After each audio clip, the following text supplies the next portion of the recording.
محمد فرحان جمیل گور شاہی مرحبا Muscat Oman سے کہتے ہیں کہ ایک عام مسلمان کو دوزخ سے نجات حاصل کرنے کے لیے کون سا عمل کرنا چاہیے، اس کی تشریح ارشاد فرما دیں۔ ایک عام مسلمان کو دوزخ سے نجات حاصل کرنے کے لیے کیا کرنا چاہیے؟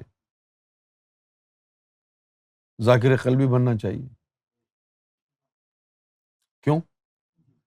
کہ جو ادنا ترین جنت ہے وہ ان لوگوں کے لیے ہے جنہوں نے اپنے قلب سے عبادت کی ہے۔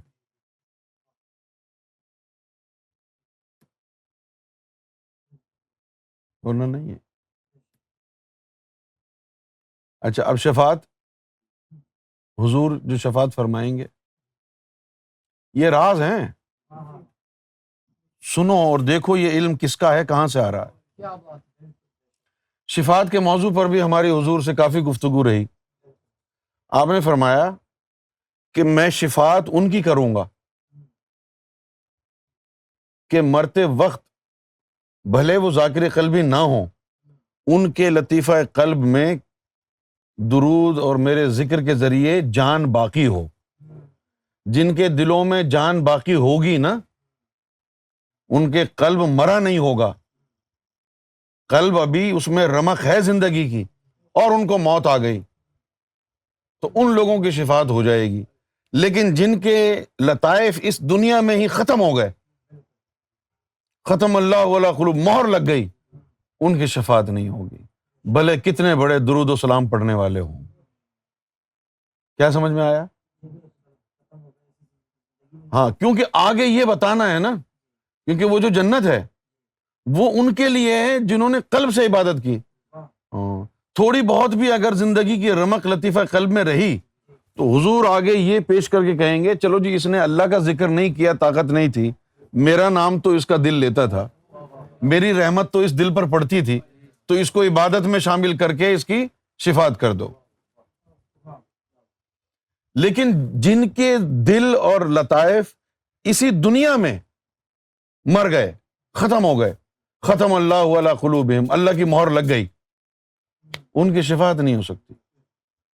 یہ بات نہیں علم ہے، وہاں کی باتیں ہیں، یہ یہاں کی باتیں نہیں ہیں۔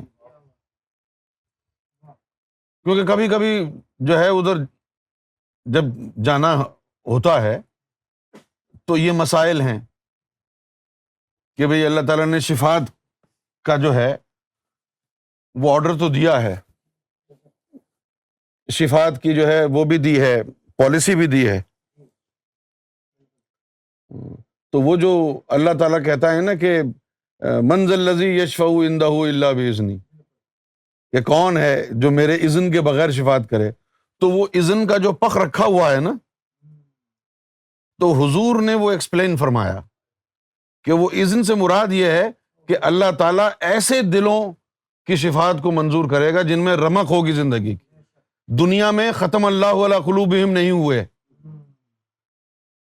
اس لیے اذن رکھا ہے کہ جیسے اب کوئی جس کی شفاعت کرنی ہے، حضور اس کی فائل اللہ کے آگے پیش کریں تو اس کے اندر جو ہے یہ دکھانا ہوگا کہ بھئی دنیا میں جب تک یہ زندہ تھا اس کے لطائف مرے نہیں تھے، اس کے لطائف مرے نہیں تھے، تو ان کے اوپر حضور کے نام سے رحمت ان دلوں پر پڑتی رہتی، وہ حضور پر جو درود و سلام پڑھتے تو آپ صلی اللہ علیہ وسلم کے نام کی برکت سے ان دلوں میں لطائف میں کچھ رمق رہتی۔ تو جو اللہ نے فرمایا کہ من ذا الذی یشفع عندہ الا باذنہ، یہ نہیں کہ بھئی ہاں جی میں تمہاری شفاعت کر دی، چلے جاؤ، نکل جاؤ یہاں سے، نہیں، اللہ سے کنسلٹ کرنا ہے، یعنی کنسلٹیشن ضروری ہے۔ کیوں؟ کہ اللہ یہ چیز سامنے رکھتا ہے، اس کی لطائف میں رمق ہے تو ٹھیک ہے بھیج دو، نہیں ہے تو روک دو۔ جن کے لطائف اس دنیا میں ختم ہو گئے ان کی شفاعت نہیں ہوگی، نہ نبی کرے گا کوئی، نہ فقیر کرے گا، نہ کچھ، کوئی نہیں کر سکتا، کوئی نہیں کر سکتا۔ یہ بات آپ نے مان لیں تو آپ کے لیے بہتر ہے، کیونکہ کل یوم محشر میں یہی مسائل آپ کو پیش آئیں گے۔ کہ اگر دنیا میں ہی مہر لگ گئی ختم اللہ علی قلوبہم، پھر ختم ہو. اور دنیا میں مہر کب لگتی ہے؟ کہ اب میں بڑی جو ہے نا وہ، میں اس بات کو اگر 1-2 سال مزید بھی دباتا تو پھر بھی کہہ دیتا امیر معاویہ کے حوالے سے. اب قادری صاحب نے تو کہہ دیا کہ بھائی ان پر تکفیر نہ کرو، ان کو طعنے نہ دو، امیر معاویہ کو، وہ حضور کے صحابی رہے ہیں، کف لسان کا حکم ہے، زبان خاموش رکھو. وہ خطا پر تھے، حق پر نہیں تھے، حق پر مولا علی ہی تھے. ٹھیک ہے، لیکن میں اس بات سے متفق نہیں ہوں. کس بات پر؟ کہ مولا علی پر لعنت بھیجنے کے بعد مولا علی کو گالیاں دیں اور دلوانے کے بعد بھی امیر معاویہ کا ایمان محفوظ رہا ہوگا. کیونکہ ادھر حدیث قدسی میں آیا کہ جس نے میرے علی سے، ولی سے عداوت رکھی، میں اعلان جنگ کرتا ہوں اس کے خلاف. اگر ولی سے عداوت رکھو تو اعلان جنگ ہوگا، اور اگر علی سے رکھا تو پھر کیا ہوگا؟ تو پھر اس کا اعلان جنگ اللہ کا کیا ہوتا ہے؟ ایک دن کا سر کاٹنا نہیں ہوتا ہے، کوئی جیل کی سزا نہیں ہوتی ہے، ان کے ایمانوں کی گردنیں کٹتی رہتی ہیں. کیا ہوتا ہے؟ جو علم قرآن مجید کا باطنی علم ہم کو سرکار کی بارگاہ سے ملا ہے، اس علم کی روشنی میں جب کسی بھی شخص نے، بھلے صحابی ہو، مولا علی کی شان میں گستاخی کر دی تو وہ اس کی حدیث کی زد میں آ گیا کہ جس نے میرے ولی سے عداوت رکھی میں اس کے خلاف اعلان جنگ کرتا ہوں. صحابی تھا تو کیا ہوا؟ بہت سے صحابی حضور کی صحبت میں بیٹھے تھے، منافق ہو گئے. صرف امیر معاویہ کے اوپر ہی کیوں چل رہے ہو تم کہ بھئی یہ تو صحابی تھا؟ حضور کی صحبت میں کتنے لوگ بیٹھے؟ کہ ضروری ہے کہ حضور کی صحبت میں بیٹھا ہے تو کبھی گمراہ نہیں ہوگا؟ یہ بات ضروری نہیں ہے کہ حضور کی صحبت میں بیٹھا ہے تو گمراہ نہیں ہوگا. حضور کی صحبت میں تو بہت بیٹھتے تھے، منافقین بھی ہو گئے بعد میں. ضروری یہ ہے کہ حضور کے غلام کتنے بنے، کتنے لوگوں کے دل حضور کے دل کے تابع ہوئے، کتنے لوگوں کے نفوس حضور کے لطیفہ نفس کے تابع ہوئے، اس سے فرق پڑے گا. تو جب امیر معاویہ نے گالیاں بھی دے دیں، لعنتیں بھی بھجوا دیں اور جنگ بھی کی، جیسے ایک صحابی تھے عمار یاسر، حضور نے ان کی زندگی میں اس کو یہ کہا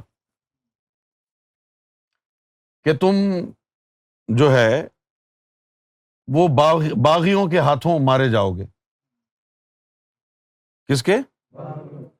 باغیوں کے ہاتھوں مارے جاؤ گے. یہ سلسلہ وہی ہو رہا ہے.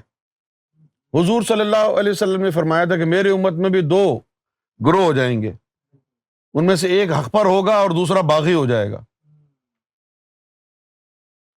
تو جو حق پر گروہ ہوا وہ مولا علی کا گروہ تھا، جو امیر معاویہ کے ساتھ ہو گیا باغی ہو گیا. یہ روایت کی کتابوں میں لکھی ہے بات. تمام جتنے بھی ائمہ کرام ہیں، فقہا ہیں، جتنے بھی اولیاء ہیں، جتنے بھی مفسرین اکرام ہیں، جلال الدین سیوطی رحمۃ اللہ علیہ جیسے لوگ، ان تمام نے یہ لکھا ہے کہ امیر معاویہ باغی ہو گیا. باغی ہونے کے بعد بھی صحابہ رہتا ہے کوئی؟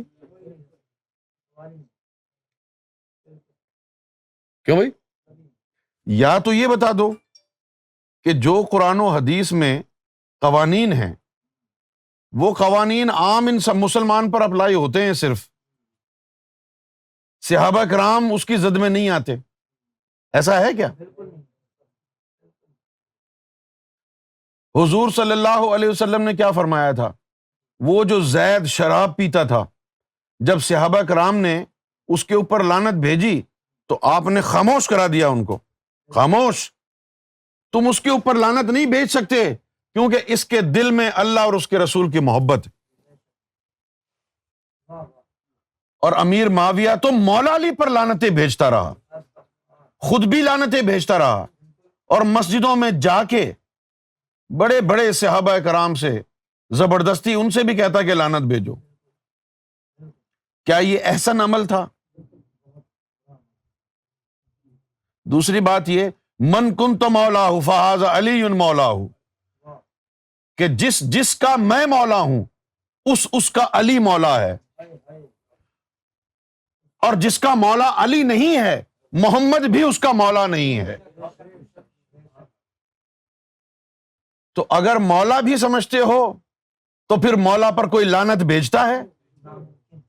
یہ جو ہمارے مفسرین اور شیخ الاسلام ہیں اس دور کے، انہوں نے بھی بڑا فتنہ پھیلایا ہوا ہے. یار اسٹریٹ فارورڈ بات کرو نا، دوغلی بات کیوں کرتے ہو یار؟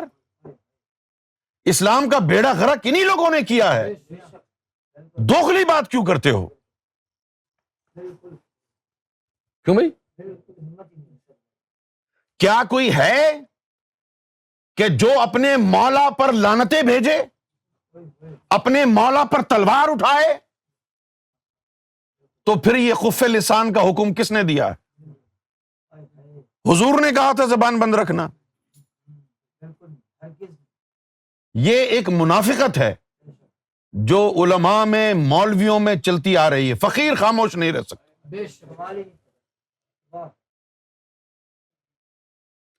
میرا ایمان کہتا ہے کہ میں اس شخص کو مومن تسلیم کر ہی نہیں سکتا جو امیر معاویہ کو رضی اللہ تعالی عنہ ساتھ لگائے.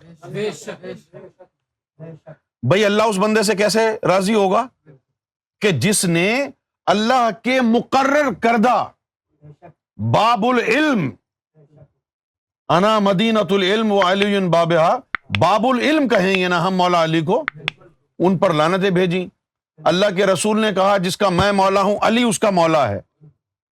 صحیح ہے نا؟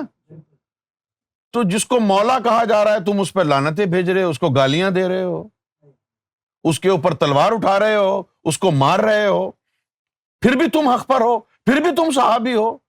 یہ کیا اندھی نگری چوپٹ راج ہے کیا؟ آج دین اسلام ٹکڑوں میں اس لیے بٹا ہوا ہے کہ اس امت کے علماء سیاست کرتے ہیں، منبر رسول پر بیٹھ کر سیاست کرتے ہیں. اس دور کے علماء پہ کی زبان پر حق گوئی کا لفظ نہیں آتا ہے، صاف صاف سچی بات نہیں بولتے، دونوں طرف رکھتے ہیں کہ ادھر والے بھی خوش ادھر والے بھی خوش، رب بھلے ناخوش ہو جائے. ابھی جو دعوت اسلامی کا ہے چیئرمین الیاس قادری، کتنا بڑا جاہل آدمی ہے، نعرے لگوا رہا ہے. ساری کتابیں بھری ہوئی ہیں کہ امیر معاویہ خطا پر تھے. مولانا الیاس قادری نے نعرے لگوائے بے قصور بے خطا معاویہ معاویہ، لعنت ہو تیرے ایمان پر. اور دعوت اسلامی کو ویسے یہ بات سچ کہی کہ امیر معاویہ کا فیض ہے، یہ بات سچ بولتی. بھئی ایسے شخص کو جو مولا علی کو گالیاں دے رہا ہے، لان تان کر رہا ہے، تم اس کو ابھی بھی صحابہ سمجھتے ہو؟ اس حدیث کا کیا ہوگا کہ جس نے میرے ولی کے خلاف عداوت رکھی، دشمنی کی، تو میں اس کے ساتھ اعلان جنگ کرتا ہوں. وہ جو جنگ لڑی تھی صفین اور جمل، یہ محبت میں لڑی تھی جنگ؟ یہ رومانس تھا کیا ہے بھائی؟ تو اپنا قبلہ درست کرنا ضروری ہے.